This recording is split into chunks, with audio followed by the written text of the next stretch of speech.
If you want to check out the entire show, hit the link at the bottom of the screen. It's available exclusively on odds.com. But it's not the last one on Max's card. We have more 10 p.m. Eastern action for you.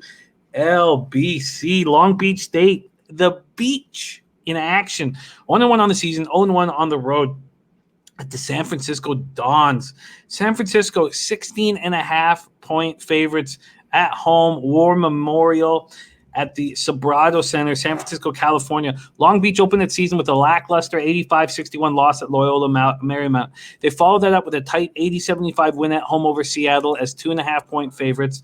They averaged 70.5 points per game, with 38.5 of them coming from guards Michael Carter III and Isaiah Washington. They are shooting just 39.8% from the field. The Dons opened the season in Bubbleville at the Mohegan Sun. They opened with a lackluster 76-68 loss to UMass Lowell before defeating Towson 79-68. And then in their third game in 3 days, they shocked everyone by defeating then number 4 ranked Virginia 61-60 as 15-point underdogs. They followed that up with an 84-71 loss to Rhode Island before coming home. Since they've been home, they've won 2 straight on the road in convincing fashion.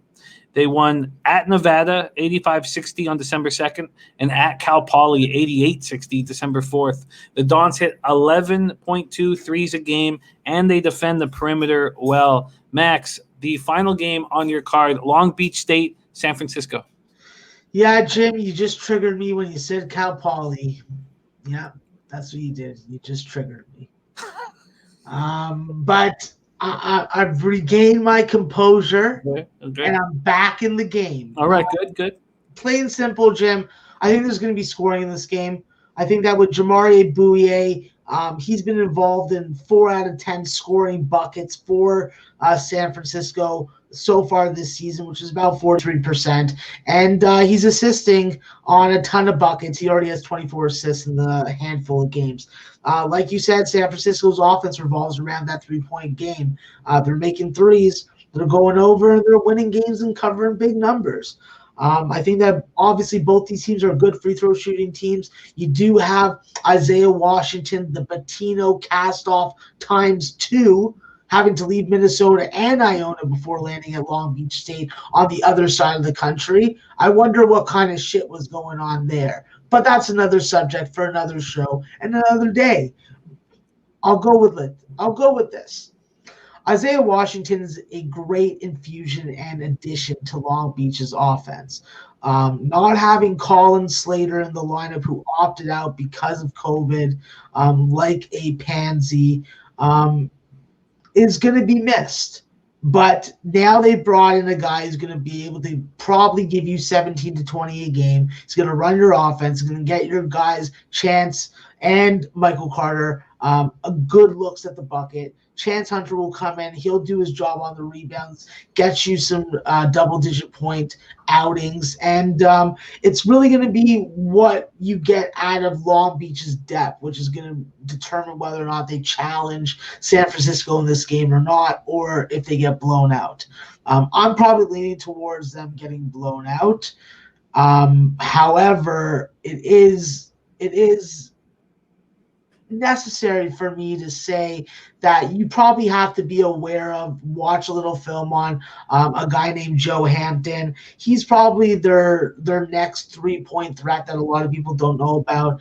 And if he's able to get good looks like he did against Seattle, it could be a little frustrating for San Francisco when it comes to shutting down them on an offensive end.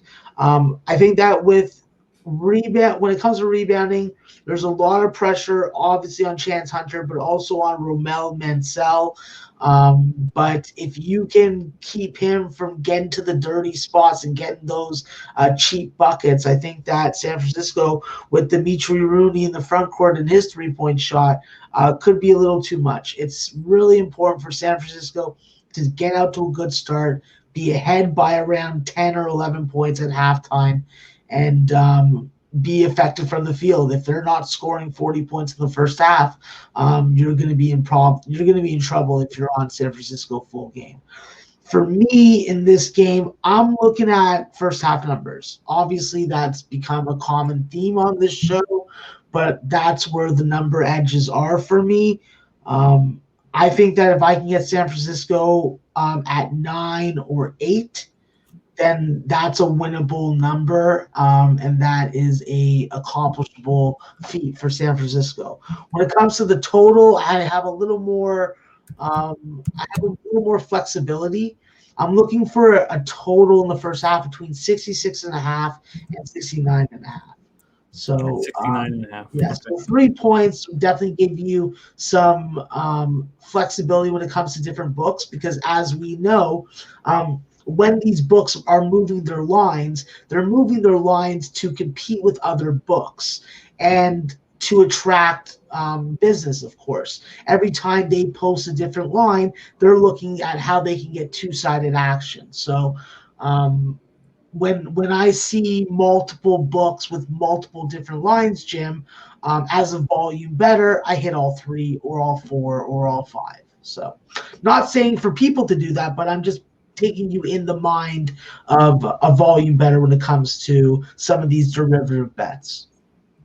I love it, Max. Absolutely love it. So that's the San Francisco Dons first half at -8 or -9. First half total for both teams over 66.5 to 69.5, and we will see when that becomes available.